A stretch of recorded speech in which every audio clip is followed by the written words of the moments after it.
ಇದೇ ಥರ ನಿಮಗೆ ಕೂಡ ನಿಮ್ಮ ಮನೆಯಲ್ಲೇ ಏಂಜಲ್ ಫಿಶನ್ನು ಬ್ರೀಡ್ ಮಾಡಬೇಕಂತ ಆಸೆ ಆಗ್ತಿದೆಯಾ? ಈ ಸಿಂಪಲ್ ಸ್ಟೆಪ್ಸನ್ನು ಫಾಲೋ ಮಾಡಿ ನಿಮ್ಮ ಮನೆಯಲ್ಲಿ ಕೂಡ ಏಂಜಲ್ ಫಿಶನ್ನು ಬ್ರೀಡ್ ಮಾಡ್ಬೋದು. ಸ್ಟೆಪ್ 1, ಈ ವಿಡಿಯೋನು ಸೇವ್ ಮಾಡ್ಕೊಳ್ಳಿ. ಸ್ಟೆಪ್ 2, ಅಂಗಡಿಯಿಂದ ಮಿನಿಮಮ್ 6 ಏಂಜಲ್ ಫಿಶ್ಗಳನ್ನು ತಗೊಂಡ್ಬನ್ನಿ. ಯಾಕೆಂದರೆ ನಿಮಗೆ ಅಂಗಡಿಗಳಲ್ಲಿ ಎಕ್ಸಾಕ್ಟ್ ಆಗಿ ಮೇಲ್ ಫೀಮೇಲ್ ಅಂತ ಸಿಗೋದಿಲ್ಲ. Step 3, frequent water changes.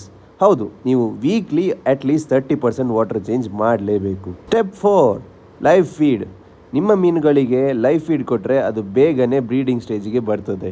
ನಿಮ್ಮ ಏಂಜಲ್ ಫಿಶ್ ಬ್ರೀಡಿಂಗ್ ಸ್ಟೇಜಿಗೆ ಬಂದ ಮೇಲೆ ಬೇರೆ ಮೀನುಗಳಿಗೆ ಅಟ್ಯಾಕ್ ಮಾಡಲಿಕ್ಕೆ ಸ್ಟಾರ್ಟ್ ಮಾಡ್ತದೆ ಮತ್ತು ತುಂಬಾ ಅಗ್ರೆಸಿವ್ ಆಗಲಿಕ್ಕೆ ಸ್ಟಾರ್ಟ್ ಮಾಡ್ತದೆ. ಅದಾದಮೇಲೆ ಅದು ಪೇರಾಗಿ ಒಂದು ಸೈಡಲ್ಲಿ ಇಲ್ಲದ್ರೆ ಒಂದು ಕಾರ್ನರಲ್ಲಿ ಹೋಗಿ ಅದರ ಎಗ್ಸನ್ನು ಲೇ ಮಾಡಲಿಕ್ಕೆ ಒಂದು ಪ್ಲೇಸನ್ನು ಡಿಸೈಡ್ ಮಾಡ್ತದೆ. ಮತ್ತು ಈ ಪ್ಲೇಸಿಗೆ ಬೇರೆ ಯಾವುದೇ ಮೀನನ್ನು ಬರಲಿಕ್ಕೆ ಬಿಡಲ್ಲ.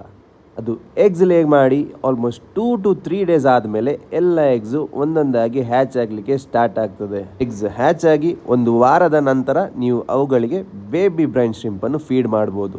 ಮತ್ತು ಇದಕ್ಕೆ ಟೇಕ್ ಕೇರ್ ಮಾಡಲಿಕ್ಕೆ ನೀವೇನು ಸ್ಪೆಷಲ್ ಆಗಿ ಮಾಡಬೇಕಂತ ಇಲ್ಲ. ಅದರ ಪೇರೆಂಟ್ಸೇ ಆ ಮರಿಗಳನ್ನು ಚೆನ್ನಾಗಿ ನೋಡ್ಕೊಳ್ತದೆ. ಅದು ಮಾತ್ರವೇ ಅಲ್ಲ, ಪರ್ಫೆಕ್ಟಾಗಿ ಪೇರ್ ಆಗಿರುವ ಏಂಜಲ್ ಫಿಶ್ ಎವ್ರಿ ಮಂತಿಗೆ ಒಮ್ಮೆ ಮೊಟ್ಟೆ ಹಾಕ್ತವೆ. ಇನ್ನು ಯಾಕೆ ವೇಟ್ ಮಾಡ್ತಿದ್ದೀರಾ? ಬೇಗನೆ ಹೋಗಿ ಬ್ರೀಡಿಂಗ್ ಸ್ಟಾರ್ಟ್ ಮಾಡಿ.